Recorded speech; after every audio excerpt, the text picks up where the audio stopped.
सुबह supreme court में मखसूस नशिस्तों के केस की समाअत है। ये सीटें हमारा हक थी।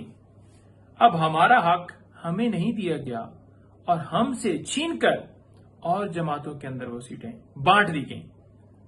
और कितने ढीठ हैं वो लोग जो कभी इलेक्शन के अंदर धांधली करके फॉर्म 47 के मुताबिक फिर एक ऐसी हुकूमत नायल हुकूमत बनाकर बैठे हुए हैं।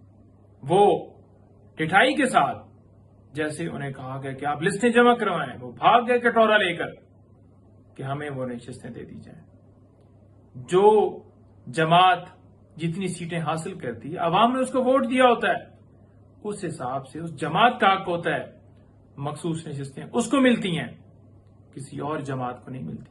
पाकिस्तान की हिस्ट्री में आज तक हमने ऐसा नहीं देखा कि किसी एक जमात की सीटें किसी और जमातों के अंदर बांट दी गई।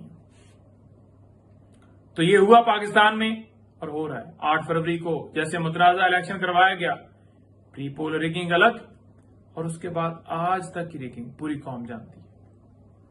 और इस वक्त पूरी कौम की नजरें सुप्रीम कोर्ट के ऊपर है कि इस मुल्क को, इस अवाम को इंसाफ फराहम किया जाए। इसके अलावा वो खावर मानिका के हवाले से FIR दर्ज की गई थी, जिसमें मेरे समेत अलीजाद बुटर, अंसर, फतहुल्ला और आपने दीगर वकला को, आसम बेग को, उस्मान गिल को, मुख्तलिफ वकला को आपने देखा होगा कि उनके ऊपर FIR दर्ज की गई और उसमें दहशतगर्दी की दफात लगाई गई हैं। यानी अब हम दहशतगर्द हो गए। इमरान खान के वकला को, उनकी लीगल टीम को टारगेट किया गया है। एक ऐसा झूठा मुकदमा जिसकी हमने CCTV फुटेजेस मांगी और पुलिस ने कहा कि वहां के कैमरे ही खराब थे। वो कैमरे जो सेफ सिटी के साथ अटैच हैं और जहां पर सो कॉल्ड वजीर आजम मीटिंग्स कर रहे हैं जी कि हर शहरी के जान और माल की हिफाजत जो है वो रियासत का काम है, स्टेट का काम है, वो हुकूमत का काम है।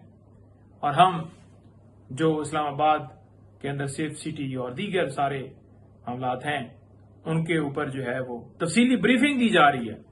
कैसी ब्रीफिंग है? आवाम के पैसे, आवाम जो टैक्स देती है उससे जो कैमरे ये खरीदे गए और ये सारा सिस्टम लगाया गया, आज उस पर सवालिया निशान ये खुद इन्होंने जैसे बनाया है, जैसे इन्होंने रिपोर्ट पेश की है, वो सारी दुनिया देख रही है। आपने देखा होगा कि 9 मई हो या 18 मार्च जुडिशियल कॉम्प्लेक्स हो या कोई भी मामला हो, या ये आप देख लें कि ये केस बनाया गया, जब भी CCTV फुटेजेस की बात की जाती है गायब कर दी जाती है और ये भी गायब की गई हैं। सो वो प्रियस बेल्स हैं, उनके ऊपर समाअत है। हम शामिल तफ्तीश भी हुए हैं। झूठा मुकदमा बनाया गया है सिर्फ और सिर्फ कि खान साहब के वकला जिस तरह सारे केसेस लड़ रहे हैं, मीडिया पे बात कर रहे हैं, कोर्ट में बात करते हैं, आवाज बंद की जाए। हर एक की आवाज बंद करना चाहते हैं। हम फेस करेंगे, जितनी FIR दे लें, जितने मुकदमे बना लें, जितनी गिरफ्तारी कर लें, हम भागने वाले नहीं हैं, हम पीछे हटने वाले नहीं हैं। और सुबह जो एक सदारती ऑर्डिनेंस लाया गया था, किधर से आया था? रातों रात इसलिए लाया गया था कि रिटायर्ड जजेस जो हैं वो लिए जाएं।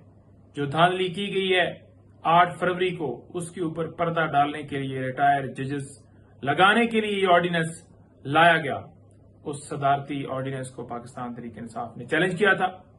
उसकी भी सुबह इस्लामाबाद हाई कोर्ट के अंदर समाअत है। तो हम अदालतों से इंसाफ की उम्मीद करते हैं कि इंसाफ फराहम किया जाए। बहुत शुक्रिया।